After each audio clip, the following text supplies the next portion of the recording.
Hollywood's golden age looked perfect from the outside. Diamonds, champagne, and movie palaces glowing in the dark. But behind those blinding spotlights lived a different story. One of terror, cruelty, and stars everyone secretly hated. Some controlled entire studios with a single glare. Others humiliated co-stars, destroyed careers, or treated human beings like disposable props. The public saw elegance. Hollywood insiders saw monsters wearing silk and fur. In today's story, we reopen the doors of classic Hollywood to expose 10 legends whose charm was a curse, and reveal why the people closest to them could not stand them. Alfred Hitchcock. He was called the master of suspense, but to many who worked for him, Alfred Hitchcock was the master of control. Behind his polite British charm hid a man obsessed with dominance over his films, his sets, and especially his actresses. To Hitchcock, people were not collaborators, but instruments of precision. He demanded perfection to the point of cruelty, forcing his cast to repeat takes until they broke down in tears. Tippi Hedren, his muse in The Birds and Marnie, described him as a manipulator who turned admiration into imprisonment. He isolated her, controlled her wardrobe, her movements, even her private life. When she resisted his advances, he punished her, psychologically and on set. Hitchcock once said, "Actors are cattle," a line he later tried to disguise as a joke, but everyone who worked under him knew it wasn't. His brilliance redefined cinema, yet his darkness scarred those around him. He turned fear into art, and life into a power game. By the time he died in 1980, Hollywood mourned a genius, but whispered a truth few dared to say aloud. Alfred Hitchcock didn't just direct horror, he lived it and made others live it too. Bette Davis. How eyes could burn through celluloid. Sharp, commanding, and impossible to ignore. Bette Davis didn't just act, she dominated. To audiences, she was brilliance personified. The rebellious woman who defied Hollywood's male control. But to those who worked with her, she was a nightmare wrapped in pearls. Davis refused direction, rewrote lines on set, and mocked actors she deemed unworthy. Her rivalry with Joan Crawford became legend, a war of venom that defined 2 decades. During Whatever Happened to Baby Jane, Davis reportedly placed weights in her costume to strike Crawford harder during fight scenes. Her genius was undeniable, but so was her arrogance. Directors admired her fire and despised her temper. Assistants dreaded her wrath. When studios tried to silence her, she fought back, sued them, and won, earning both respect and resentment. "I was not liked," Davis once said, "but I was damn good." She died in 1989, having conquered every fear but loneliness. Even in death, Bette Davis remained exactly what Hollywood both loved and hated, a woman too strong for her time, too proud to apologize. Charlie Chaplin. He made the world laugh, and then the world turned against him. Charlie Chaplin, the silent clown with a bowler hat and cane, was once the most beloved man on earth. But behind that innocent smile hid a complicated, controversial soul. He demanded absolute control over his films, treating co-stars as extensions of his imagination.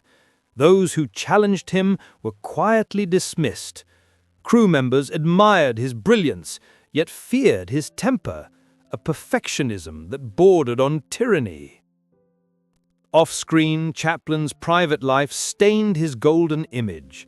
His relationships with teenage girls ignited scandal after scandal.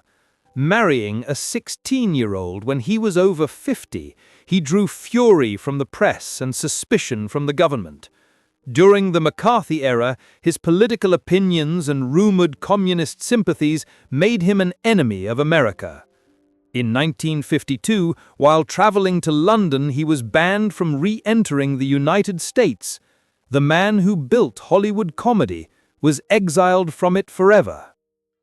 He died in Switzerland in 1977, wealthy but lonely. The laughter he gave to millions could not silence the whispers that haunted him. Charlie Chaplin was proof that even genius carries a price, and sometimes the joke ends with tears. Errol Flynn. He was the perfect man on screen.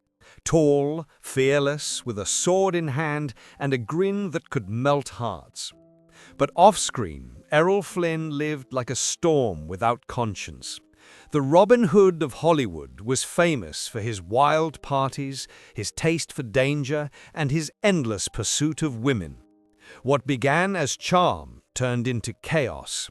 His mansion became a playground of excess, filled with alcohol, rumors, and whispered crimes.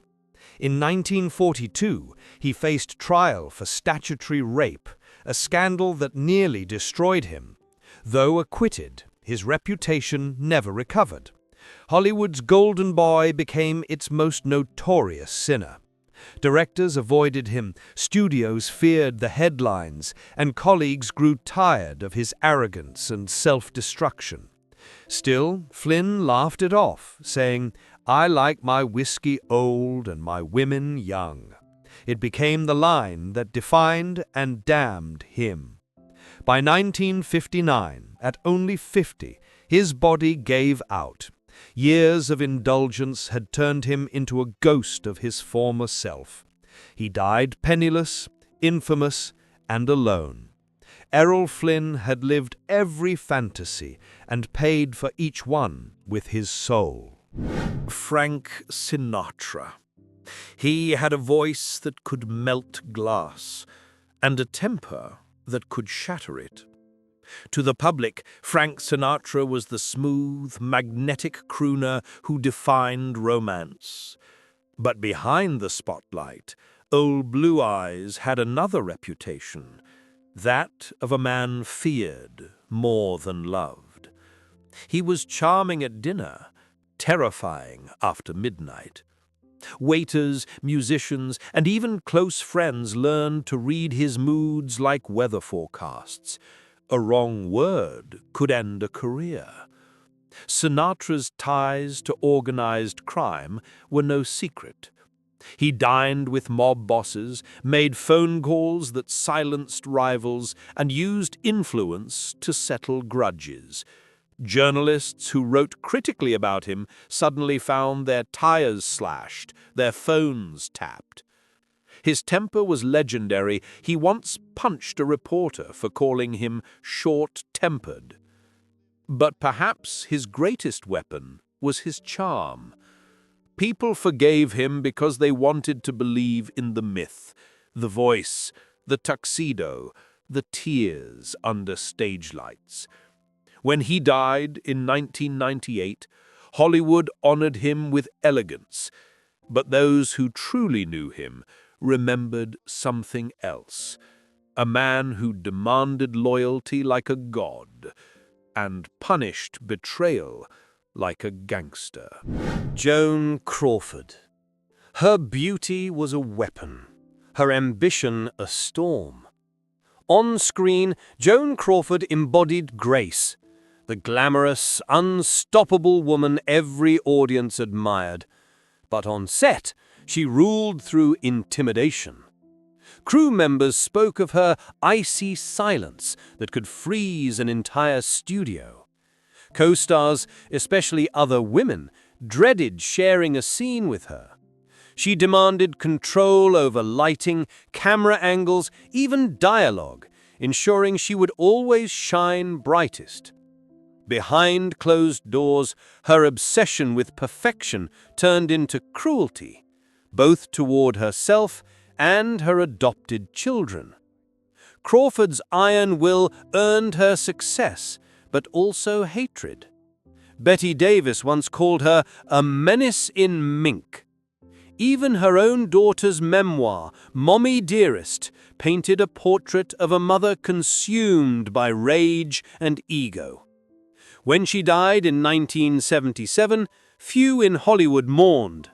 For some, her passing meant the end of an era. For others, it was relief. Joan Crawford had built her empire through fear, and when the spotlight faded, fear was all she left behind. Judy Garland. Her voice could lift souls, yet she could never save her own. Judy Garland was the golden child of Hollywood, the girl who sang "Somewhere Over the Rainbow" and made the world believe in magic. But behind those bright eyes was a lifetime of torment, engineered by the very industry that made her a star. MGM fed her pills to keep her thin, stimulants to keep her awake, sedatives to make her sleep. By 17, she was addicted, a prisoner of the studio system. Directors adored her talent, but feared her volatility. She arrived late, broke down during shoots, and lashed out at co-stars. Yet when the cameras rolled, she delivered heartbreak so real that audiences forgave everything. Her marriages failed one by one, her finances crumbled, and her health deteriorated. By her early 40s, she was performing in nightclubs just to survive, still singing, still bleeding inside. In 1969, Judy Garland died alone in a London bathroom, a bottle of pills beside her. The world mourned the icon, but Hollywood knew it had created her destruction. She was both its masterpiece and its casualty, the girl who gave everything to the spotlight and received nothing but shadows in return. Katharine Hepburn. She was elegance and defiance in human form. Katharine Hepburn broke every rule Hollywood tried to impose. She wore trousers when women weren't allowed to, refused makeup, and rejected the idea of being anyone's property. To audiences, she was brilliance incarnate, fierce, witty, untouchable. But to those who worked beside her, she could be insufferable. Her independence, while inspiring, often came laced with contempt. She corrected directors, insulted fellow actors, and dismissed crew members as lazy amateurs. Hepburn's confidence was legendary, but so was her loneliness. She never married, kept her private life hidden, and carried a reputation for arrogance that divided the industry. Her long, secret affair with Spencer Tracy became both her solace and her burden, a love that could never exist publicly. Colleagues respected her discipline, but whispered about her coldness. She once admitted, "I don't care what people think, as long as they think of me." When she died in 2003 at age 96, the world hailed her as one of Hollywood's greatest actresses. Yet behind the accolades remained the truth. Katharine Hepburn conquered an empire of men, but in doing so became one of the most feared and misunderstood women of her time. Marlon Brando. He changed acting forever and destroyed nearly every bridge behind him. Marlon Brando arrived in Hollywood like a thunderstorm, unpredictable, brilliant, impossible to control. His performances in A Street Named Desire and The Godfather redefined cinema, yet his genius came wrapped in disdain. Brando loathed authority, mocked directors, and refused to memorize lines. He would mumble on camera, forcing editors to reshape entire scenes around him. Crew members whispered about his cruelty, the way he humiliated co-stars or sabotaged takes just to prove a point. Brando's personal life was no gentler. He fathered at least 11 children, abandoned several, and carried deep guilt for the tragedy of his son Christian and the suicide of his daughter Cheyenne. He despised fame, called Hollywood a cesspool, yet lived off its fortune. "Acting is lying for a living," he once said, "a confession and a curse."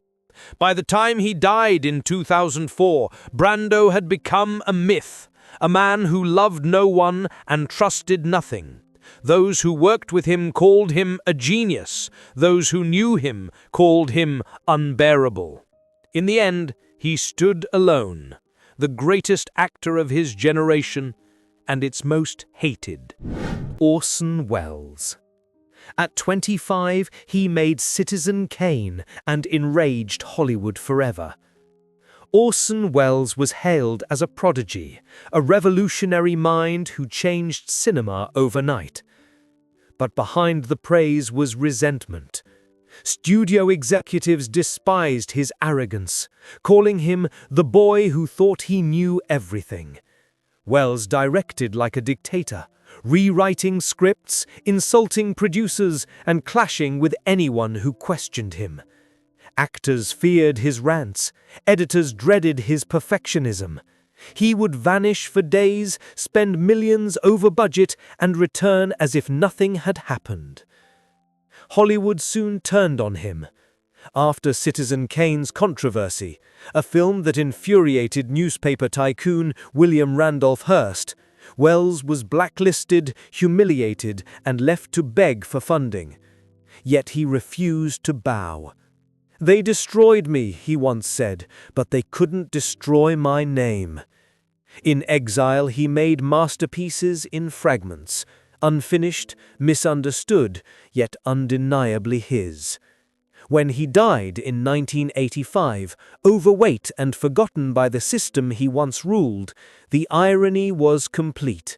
Orson Welles had conquered Hollywood with genius and lost it to pride. In a town built on illusions, he was the only one who refused to pretend, and that was his greatest sin.